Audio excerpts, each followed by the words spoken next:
You're listening to Storage Nerds Podcast, where we unravel the best-kept secret of the real estate investing world, the storage industry. Join the grassroots guru in self-storage, Stacy Rossetti, in insightful discussions about finding, funding, and running these spaces, allowing you to yield the highest returns possible. Get your foot in the door on self-storage and discover how to properly purchase facilities, negotiate with sellers, and close the deal without worries. Start unpacking that investment wisdom with Stacy right now.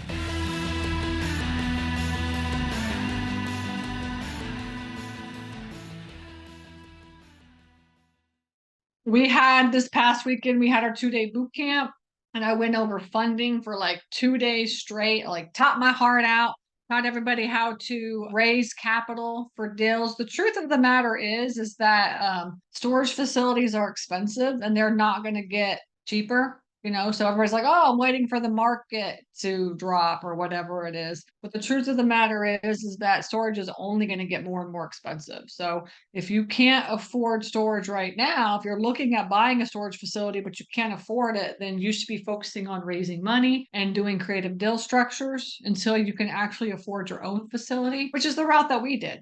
Right. So we didn't have any money starting out. And so I just raised private money. And in the end, now I have 16 facilities and I haven't put any money into any of them. It's, into purchasing them. We put money into like operational income and stuff like that, but not into purchasing them. So it is possible to use other people's money to buy storage. The thing is, storage is expensive. Commercial real estate is expensive, and you don't have enough money to buy, more than one facility. It's unless you're buying a huge facility that's like 30, 40, 50,000, square feet your first time, it's hard to retire off of one facility. So everybody's like, oh, I'm going to buy a storage facility and retire. Unless you're okay with getting like, $1,000 a month and retiring on that or something. If you're going to live off Social Security, and then on top of that, you're going to get an extra $1,000 a month from your storage. I mean, that's doable, but, I don't know how long Social Security is going to last. You guys tell me. I don't rely on Social Security at all for retirement. Like, we are not like betting on Social Security at all. And so I don't know about you guys, but we're in this game to buy as many facilities as we can, partner with as many of my students as I possibly can, and then live off of that, live off of that income. So that's kind of where we're at. You guys tell me your goals. You want to buy just one? If you want to buy one, then, you don't have to go out there and raise money. You could just afford one, but if you want to have more than one, or if you want to make $5,000 a month or $10,000 a month net, profit, or 20 or 30,000. I mean, really, that's more than one facility. And if you're going to buy more than one facility, then you need to learn how to raise money. That's just how it is. You need to really be kind of smart. And so that's kind of what we did for 2 days straight. And I only do that boot camp once a year. So it's not going to happen again until May of next year. All my boot camps that I do are just once a year. So I do find them in January, fund them in May, and then I do the management boot camp in September. So, that's how it is. Now you always can, buy the course. I have this here. I have buy the course, and I'll go over some of that funding stuff, like raising private capital is inside. There are some videos in there inside that course on how we raise money to do our deals. And then the deal analyzer is available as well on the website. If you don't know how to run commercial deal analysis, then you need to learn how to do that, right? Because you got to make offers. Basically the two most important things about investing in real estate is making offers and raising money. Those are the two things. If you're not doing both of those, then you're never going to make it. Okay. And so, because I talk to a lot of people want to get into storage. A lot of people are interested in storage. They don't really want to do the work, so just letting you know that it takes a lot of work. You have to make offers, which takes a ridiculous amount of work to make an offer, even just one offer, but you got to make a lot of offers. We make on average like 5 to 10 offers a week. We make on average around, we make a good couple. We can make about 10 to 15 offers. We make a lot of offers, honestly. Now, lately it's kind of lower because, the market's a little bit wonkier. To find a good deal, it's a little bit difficult right now, but we still make offers. Like, even if somebody wants like a ridiculous amount of money, like, we'll still make an offer. I always tell my students, just make an offer. Who cares? It's just an offer, but so the market's a little crazy right now, and it's not going to get any better. And so we had yesterday in our mastermind, we had somebody come in, and her name is Catherine, and she came in and she talked about feasibility studies and like how to run deal analysis and do like your own appraisal is what she talked about on your storage facility. And actually she talked about like looking at markets and deciding if the market is good, which is a big part of the feasibility studies. And she basically was saying that there's a lot of people like in the upturn, a lot of people want to get into storage.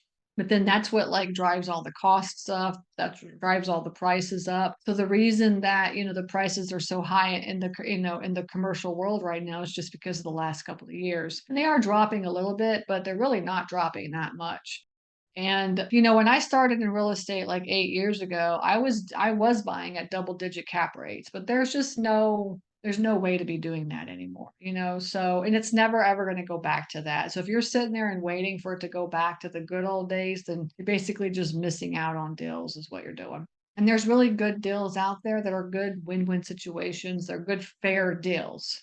Okay, so what you have to do, so what she talked about, what Catherine talked about, in the like we're in a downturn right now. So it's going to only get like the market is only going to get better. But in most people's mind, the market right now is like not good. So they're like getting out of investing. But if you really are a true real estate investor, this is the time to actually get into it because prices are dropping. Like prices on the purchase price are dropping, the cap rates are getting better, but also even if you want to do new construction, which we talked about quite a bit yesterday, new construction, now is the time to actually be doing new construction because like even Catherine talked about, she was building one of her facilities. She owns like I think 3 or 4 of them right now, but she's building a couple right now.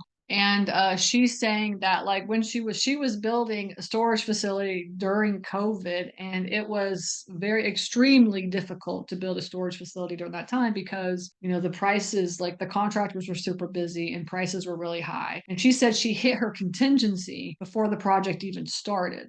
Could you imagine like having like, building a storage facility, which is like millions and millions of dollars and running out of money before you even start the project? That's what happens when you do things in an upturn. Everybody seems to be wanting to get into real estate when the market is really good. But the truth of the matter is like now is the time. And so prices are going down, like material costs are going down. Contractors, like if you want to get a quote on building a storage facility right now, you can get a quote like from 5 different companies. But like, last year you couldn't get any quotes. It took like months and months and months to get quotes. So like now's the time. And then of course, going through all the entitlements and going through trying to get to the point where you can build, it could take anywhere from 6 months to a year, if not longer, depending on the area. And so like it's actually really the perfect time to build right now because by the time your building is, it's through the zoning, it's all permitted, ready to go, like you will be on the upswing when you come into the lease out, right? When you come into the lease up phase. And so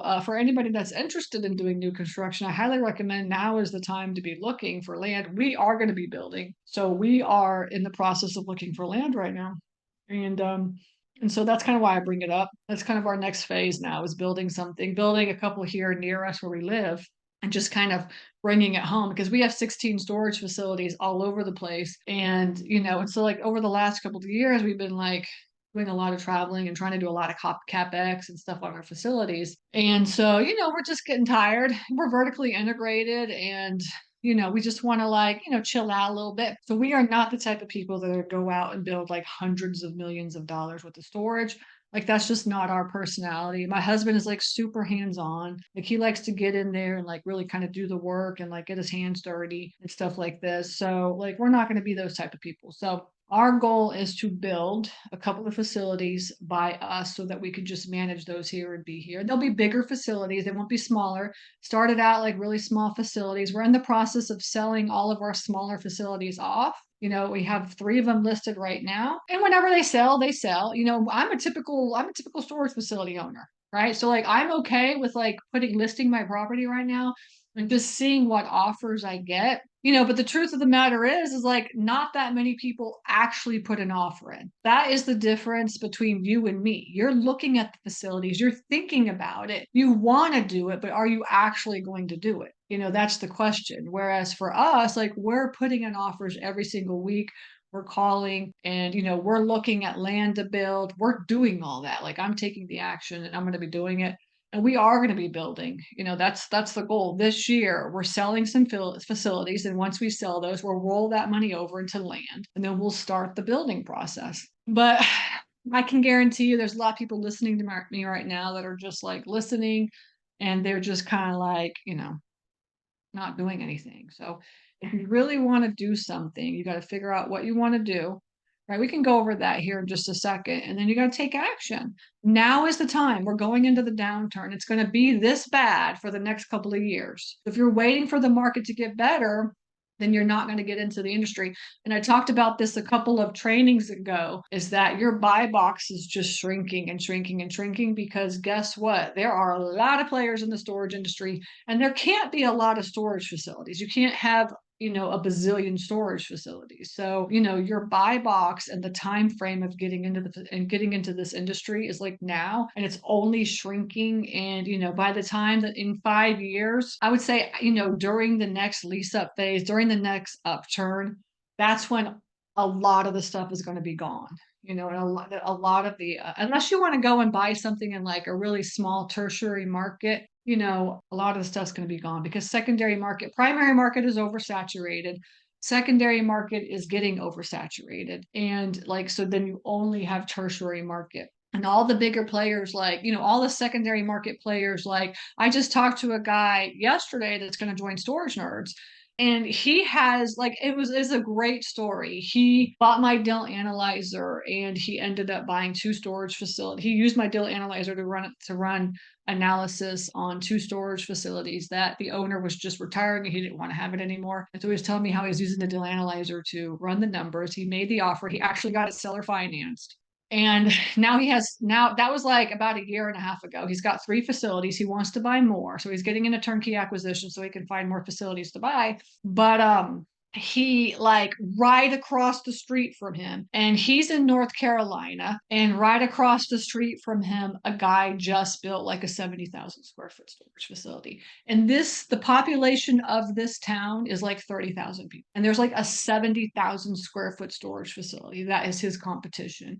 And I was looking it up, and this competitor that he has, the competitor owns like 20 storage facilities in North Carolina, and they're all bigger facilities. And his plan is to go into towns that are from like 25,000 to 75,000 people and build these like massive storage facilities. And so like you just have to think about that. That would be considered a secondary market. If you're like 25,000 to 75,000 people, that is a secondary market. That's not a primary market, right? And you have these like kind of like mom and pop owners that are like the bigger players of the secondary market. And they're coming in and they're buying everything up and building all these massive, huge storage facilities. And guess what? You know what they're doing is they're making your buy box. All these people that are listening to me that want to get into the storage world, they're making the buy box super small. Right. So your time to get into this industry is like now, and it's only going to be for the next couple of years because you can't have a lot of storage facilities, right? Because the way that storage works is it's like square feet, and then it's also the population, right? So you can only have so many units per like up the population of the area. Okay.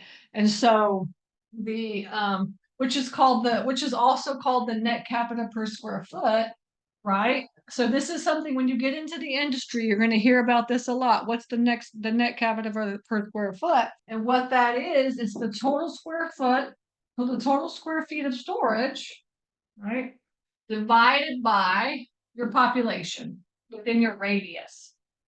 The total square foot of storage, okay, divided by your population within the radius is what's called your net square feet, your net capita per square foot. Okay, and you want to really be between 6 and 8, equals 6 to 8, right? Square feet per capita. And a lot of people discuss this in the storage world, but all this means is that when you're looking at a property, when you're looking at like a town and you're like, I want to go buy in, whatever, like Valdosta, Georgia. Valdosta, Georgia, like within the primary market has so much storage, right? So this is like primary market, this is secondary, and this is your tertiary market. Tertiary just is like all the country around the town, right? And then your secondary could be like, your suburbs or something like this. And I'm telling you that storage, investing in self-storage is nothing but numbers. That's it. It's nothing but numbers. Because the reason why is because it's a business, right? This is a different mentality from like commercial real estate to residential real estate, right? When you're looking at houses, you're just like, okay, what's the comps? How much can I sell it with? If I do something, how much can I sell it within the area? What's the comps? But the way it works in storage is it works off of your total storage versus the population of the radius. How many units, how much square footage is within that area? And you can only have so much. You can't have a lot. And that's why it's really important to not be oversaturated. So if you're not in between the 6 to 8, right? If you're not in between this, if you're not somewhere around this, then it could be either underdeveloped or overpopulated or overdeveloped, right? And so you have to question, do I want to be in that market? So if you're above 8, which means it's becoming oversaturated. Now, people still buy in that. So like, for instance, when I was talking to this guy that's going to join Turnkey, he was saying like, they still built. I mean, there was already enough storage in his area, in his town of like 30,000 people. There was enough without him. And then this person came in and still built 70,000 square feet more. All right. So some people still build in these high saturated areas. And so for them, it's just like more of a risk. Or what it is the best marketer wins. And this is something that I was talking to the new student that's joining. I was talking to him about, and because he owns these facilities, and I love, love, love talking to owners of storage facilities because they get it. They really start. Now, your first one, you're still trying to figure it out, but after 2 or 3, you really kind of just get how this works. And the truth of the matter is the best marketer wins. All right. So gone are the days where you buy a storage facility and put a sign up, because you are going to lose, right? It's all about marketing because you have this business. You are buying a business and you have to learn how to run it. And marketing is like the biggest part of, marketing is the biggest expense that you're going to be doing, right? So a lot of people don't understand this concept and they don't even really think about it. When you guys are all looking at storage facilities and debating on whether or not you want to buy something, that's why it's so important for you to be doing a competitive analysis, because you have to see when you're doing your competitive analysis, and this is something that we have on our daily analyzer, is that you want to add the total square foot up of all your competitors. Like, how much square feet does each one of your competitors have, and what's that total? And then within that mile range that you look at, right, what's the population of that mile range? So if you're looking at something within 1 mile or 3 miles or 5 miles of your facility, you're looking at your competitors and you've got 6 competitors. What's the total amount of square footage that those 6 competitors have versus what's the population within that mile, that radius, that mile radius, that 5-mile radius or whatever it is, right? And so we have this on the Dill analyzer, and we always look at like total square footage just to make sure it's not overpopulated. And then the question that we always ask, and what we ask our students, is like, do you really want to do the 6 to 8? I mean, do you want to do more than 6 to 8 or less than, more than 8 or less than 6? And that's something that you have to look at and think about. And if you are going to do more than 8, so let's just say that you buy something where it's like at 9 or 10 or 11 or 13, right? Then then you're asking yourself, am I going to be able to get tenants to move in? Am I going to be able to market to get tenants to move in? And if I'm at like 10, if I'm at 10 or 12, what's the amount of money that I'm going to have to spend in order to get people to move in? And all that is just data and number, and really trying to figure that out. And that's something that we've had to learn along the way over the course of the last couple of years. Now all the bigger players, like in primary markets and stuff, they all know this. I mean, this is why they're out there with hundreds of facilities. They understand this concept. But us little people, us mom and pops, I mean, we wanted to buy a storage facility, put a sign up, and then just, if we build it, they will come. Right? And that was kind of how it was, right? But like, it's just not like that anymore. Unless you're in like really tertiary markets, I would say 5,000 or less population, you could probably do that still. But anything over a population of 5,000, I'm telling you that the piranhas are out and they're going to eat you alive. All right. So then you ask yourself, like, what type of a player do I want to be in this industry? Am I going to be a mom and pop in a small town and buy like, $500,000 facilities or less and put a sign out and then just like know everybody in town and that's how we build our facilities up? And which is not, there's nothing wrong with that. There's a lot of people that do that. Or am I going to be like a bigger player? And then how big of a player do I want to be? Do I want to be like a 5,000 to 25,000 population player? Do I want to be a 25,000 to 75,000 population player? Do I want to be 75,000 to 150,000? Or do I want to be 150,000 or more? Of all the 16 facilities that we have facilities in every single one of those markets. And I'm going to tell you that it doesn't matter which market that you're in, every single market, there's some sort of a difficulty in every single one of them. Where, like if you're in a smaller player market, then it's really it's like the boots on the ground and the management and how much time and effort that it takes for you to actually manage that property, right? So it's still a lot of time and effort to manage that property if it's a little tiny facility in a little tiny town. And then we have like primary market facilities, and it's all about marketing. And it's all about like how good of a market I am so that I can get the tenants in. And I talked about this last week as well too. It's also about like your phones and answering your phones and converting and this kind of a thing, So it's like along this whole line of all different types of facilities out there and what you can get into. It's not just about, oh, how much can I afford? If you actually came to the boot camp, if you were actually talking to people and raising money, the amount of the facility that you buy would just like not even be in your brain. Like I don't even think about what the price of my facility should be in terms of can I afford that or not anymore, because like I just have money all over the place. So I don't have to worry about that. What I have to worry about is do I want to be in a tertiary market of 5,000 people and worry about boots on the ground, right? Or do I want to be in, all the way up to like a primary market and worry about marketing and conversions? Okay, so when you're sitting there and trying to figure out like what type of facility do I want, where do I want to be buying, and actually the location doesn't matter, and the further away the better a lot of the times, because then you actually make it as passive as you can. But like, and some people say that's not right. And some people say, no, I want to have something that's close, whatever, whatever your risk level is, but you want to consider what type of problems that you want to be dealing with when you own the facility versus like, what the price is or how much you want to be able to afford or like what you want to be doing, right? So for instance, in the secondary markets, we've got the 5,000, we've got 25K, we've got 50K, let's say we got 75K, and then we've got this one is 150K.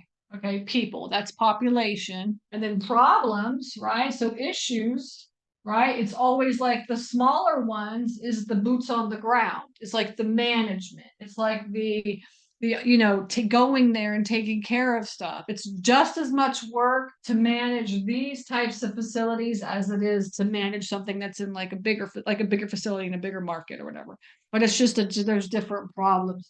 Right. So here it's all about marketing. Here it's like boots on the ground, boots on the ground. These two here, I would say is like kind of say both, right? It's both. Right. So it's like, you're not doing as much marketing over here as you're doing over here. So in the middle, like you have to handle both of like all of it, and we're mostly in the middle. Like we're always dealing with like boots on the ground issues, always dealing with auctions, always dealing with past due payments, always dealing with like trying to figure out what the prices are, right? Whereas like in the primary market, it's like how much money can I spend in order to keep myself at 80% full, right? Or 85%, whatever it is, right? Okay, so that's like kind of how you're working it.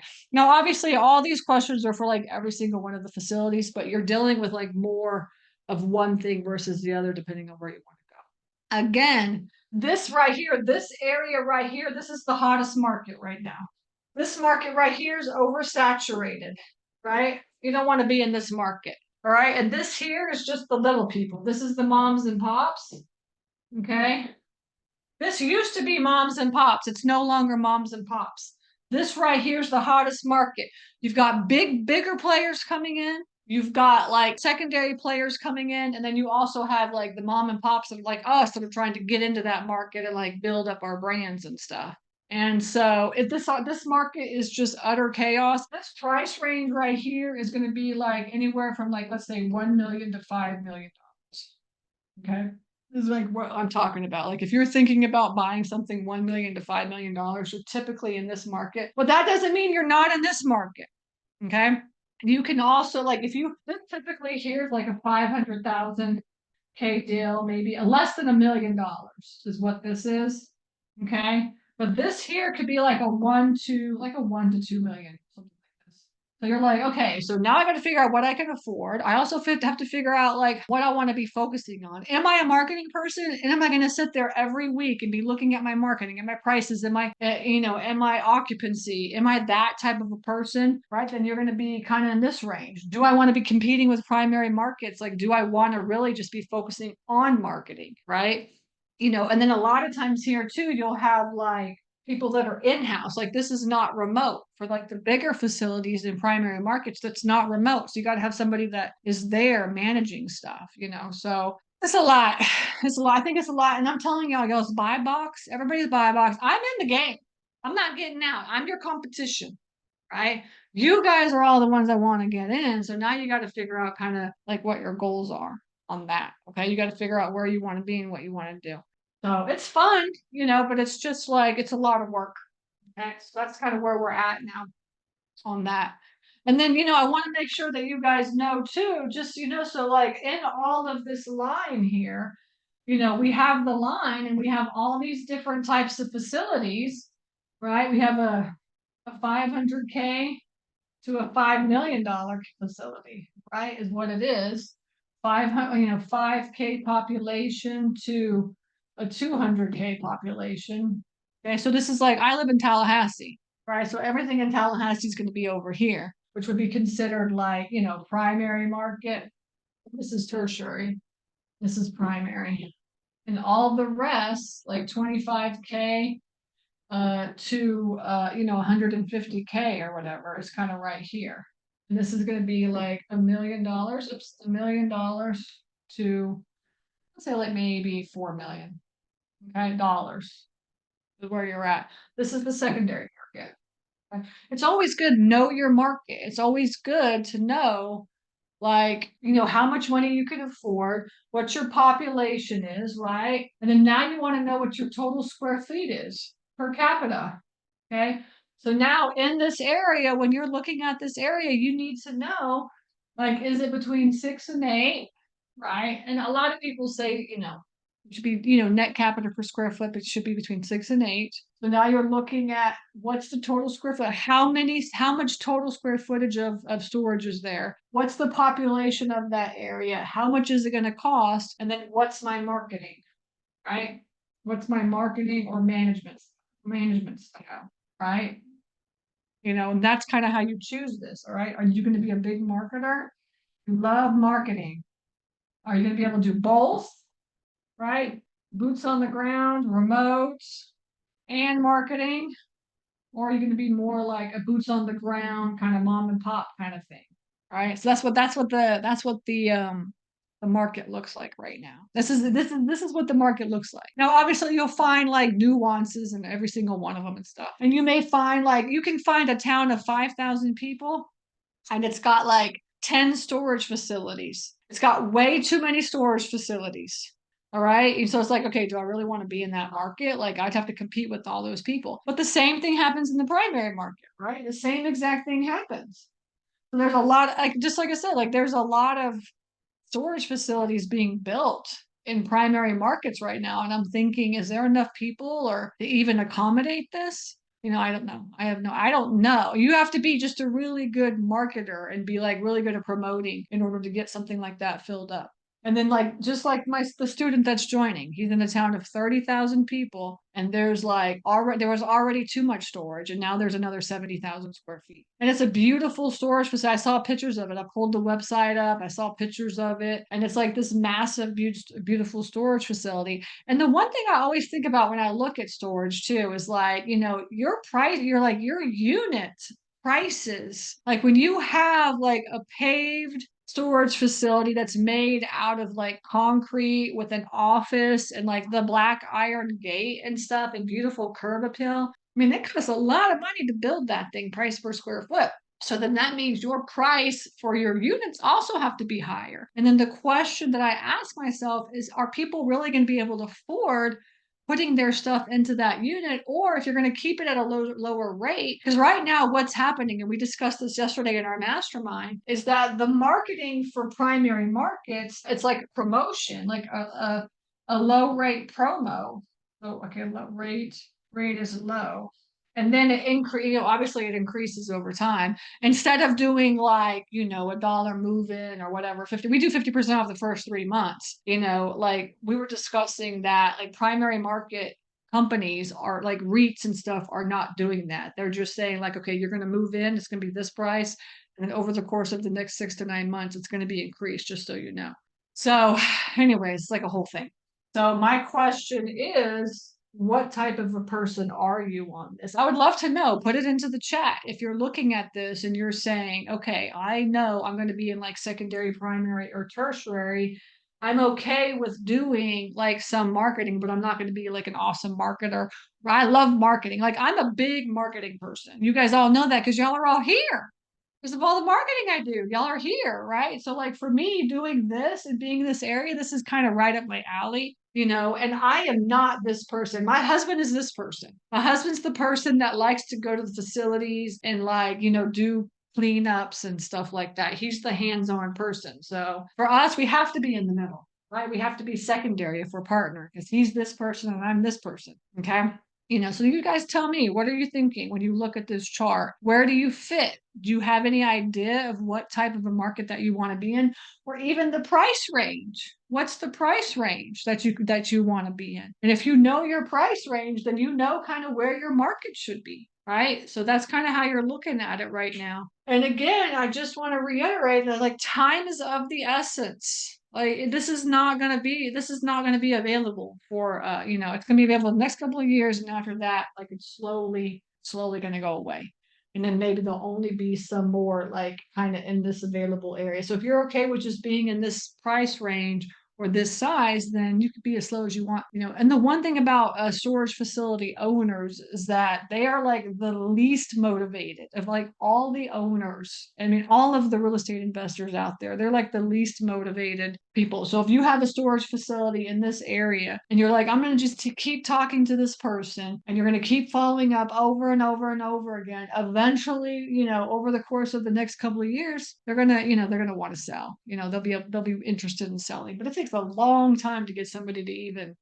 decide if they want to sell. So it's just like me. Like I've been wanting to sell my storage facilities for a couple of years now, and I finally got them listed out. Finally listed them out. Right. So we're like the least motivated because there's no reason really to sell. We're making money on our facilities. So like, what's the point of selling, right? Unless you're in some sort of an issue. Like we have one owner right now that we're talking to, and he's selling a facility at an amazing price. And the reason why is because he just needs to get rid of it. That like never happens. That never ever happens. Okay. All right. So this is kind of how the market looks. So we can kind of have an idea of how it's looking. Nobody's putting into the chat what they're thinking, right? So obviously they don't have any idea what markets they're looking at. But this is something that's very important for you to be thinking about. I want you to be thinking about how much money you're going to be spending, what's the population, what market you're going to be in, and then how are you going to be managing these properties? What type of a manager are you? Right? That's the biggest question. Because like I have met many, many people that have bought properties, bigger properties, and then they realize that they have to do all this marketing and they just can't they can't do it. They're just like, it's just not their thing. Obviously you can always like hire a marketing person to do all that if you can afford it, but it's expensive to do marketing and have somebody, do all that for you. So we're vertically integrated. We do everything ourselves. Okay. Finally, Jeremy, thank you. Says secondary and tertiary, 2 million. Perfect. All right. So now you know that you're going to be like, if you get something in this end, you're going to have to be good at both managing your boots on the ground people and getting out there and doing online marketing. as well. Okay. Okay, good. Let me see what else. Okay, so then I wanted to also add to this chart, for every single one of every single one of those types of properties, then you still have the same types of facilities. And there's still a lot of different ways to invest in self-storage. And so depending on your personality, you can take this and you can apply these to any one of those markets. All right, so you've got mismanaged. Let's just write these down. Mismanaged property. Mismanaged property means that it's not cash flowing, right? Not cash flowing. Okay. And then you have income producing, right? So it is cash flowing. Okay. And then you have conversions, which is a super popular thing right now, right? Going and buying a building. There's a lot of buildings out there that are just sitting, and then buying that building for like a very, very good rate, and then adding like pods or building it out and putting like units in those. Okay, so we bought a conversion, and it was a very, very good buy, honestly. So I really think that this is a very good way to get into the business, especially because you can get buildings for super cheap. You do have to have some money for that though. Or you can also do new construction. So this is what we talked about in our mastermind yesterday. Remember I said that like the market is down. Now is the perfect time to be getting into and looking for property to buy, because it does take on average a year, maybe even 2 years to get to the point where you can build, right? Because of zoning and permits and things like this. And so by that time you'll be in the lease up. And so that is our mindset, is what we're going to be doing is this right here over the course of the next couple of years. And especially in really, really good markets that are growing, right? We're in the Tallahassee market. So this is something kind of we're looking at in Tallahassee. Tallahassee is a very good secondary market that is becoming a primary market, is basically what's happening. So that's kind of where we're at. And we're good at the marketing. We're good at the management now. And we feel like we can compete in this market. Okay.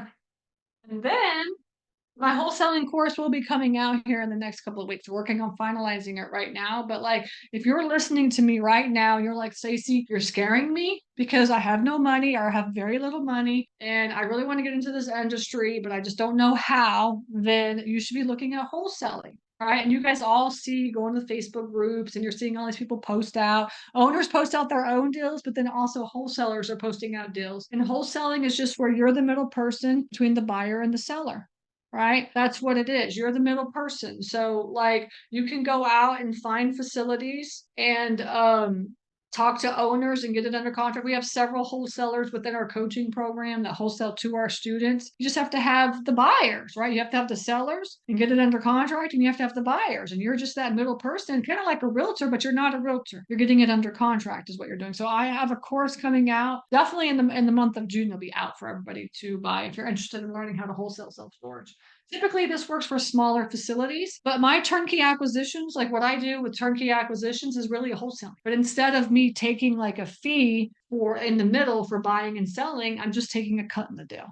And you can do that as well too. So it's kind of like I'm wholesaling, really. It's a big deal. If you're very good at finding facilities, if you're very good at talking to owners and running deal analysis and getting stuff under contract, then all you have to do is just go out and find the buyers. And if you find the buyers, you can make some money on that deal. Right? That's what wholesaling is. Okay. And then entitlements. We talked about this yesterday.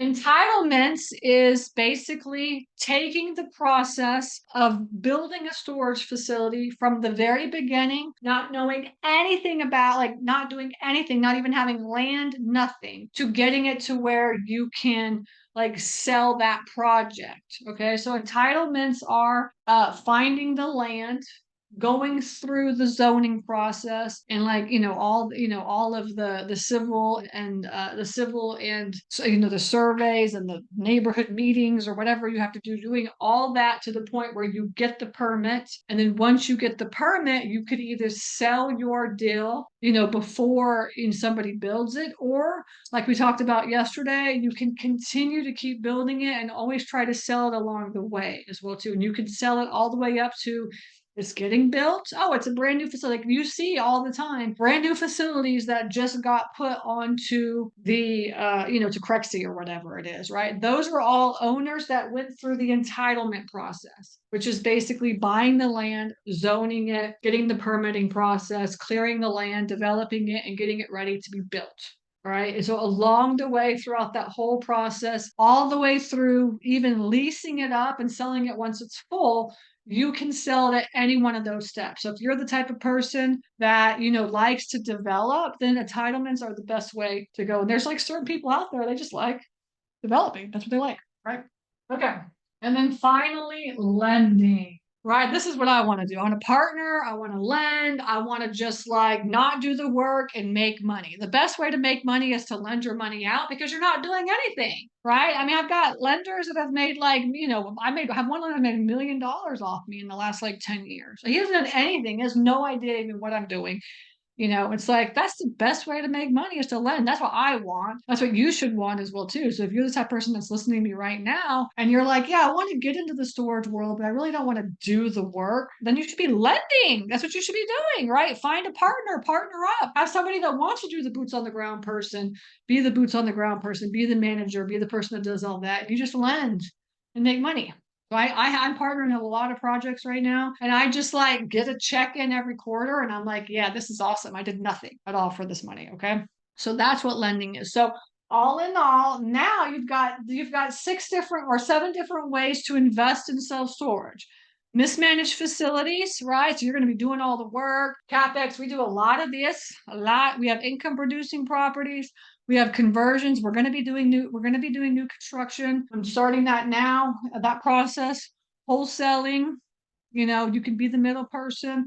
Entitlements, you never know. I might be getting into this if I start doing the new construction stuff, right? I might be able to sell my deal and not finish it. Okay. And then lending, partnering or lending out your money either as a partner or like in a fund or as a debt loan. You could do that as well too. Okay, so now that you know all these 7 things, tell me in the chat what you're interested in doing. What type of a person are you? Okay, and then I want you to know that all of these 7 things right here all fit into any one of these markets. So you can do any one of these things here in any one of the tertiary, secondary, primary markets, any population, you can do that. So now that you kind of have an idea of how all that works, tell me. I see a couple of people posting out.